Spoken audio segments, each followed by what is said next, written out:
In a case report of the successful management of type 2 diabetes with a lifestyle intervention, a 45-year-old fellow took responsibility for health into his own hands and sought to defeat his disease and get off the drugs by eating foods purported to be anti-diabetic.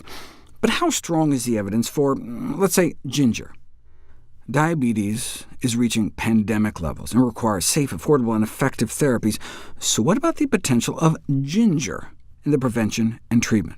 Well, in a Petri dish, increasing exposure to ginger compounds improves blood sugar uptake of muscle cells almost as much as the popular diabetes drug metformin. And in rats, ginger might work even better than metformin.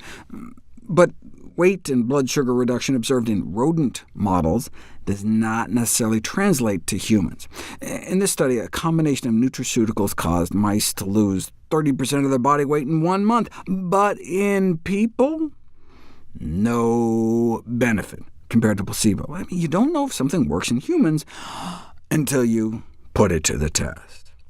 If you feed people refined flour white bread with a cup of water, this is what happens to their blood sugars over the next 2 hours.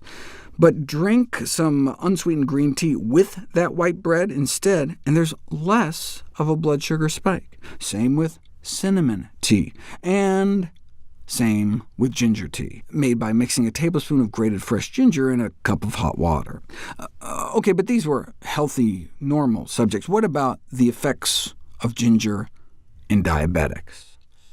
This was the first study of its kind. Diabetics randomized to take a teaspoon of ground ginger a day for 2 months, hidden in pill form, so they could compare it with identical-looking sugar pill placebos, and ginger supplementation decreased the levels of insulin, which is a good thing, and lowered triglycerides and LDL cholesterol, but without a significant effect on blood sugars.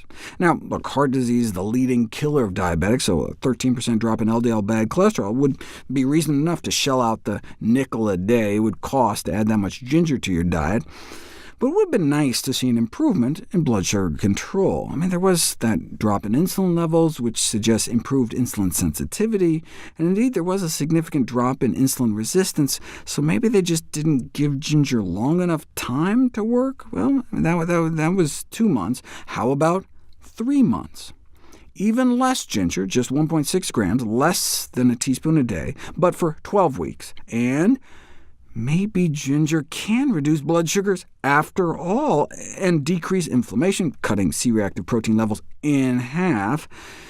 OK, what about going back to just 8 weeks, but this time using a higher dose? 3 grams a day, or about 1.5 teaspoons, and a significant decrease in fasting blood sugars and long-term blood sugar control in the ginger group, thereby showing the effect of ginger in controlling diabetes. Check it out.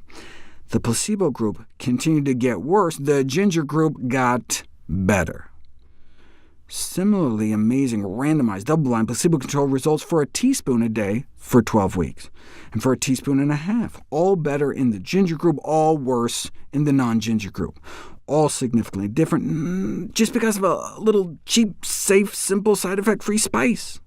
Put all the studies together, and they clearly demonstrate that ginger can lower blood sugar levels and improve long-term blood sugar control, and at a totally manageable dose. I mean, you could just dump a teaspoon of ginger powder in a cup of hot water and just drink it down.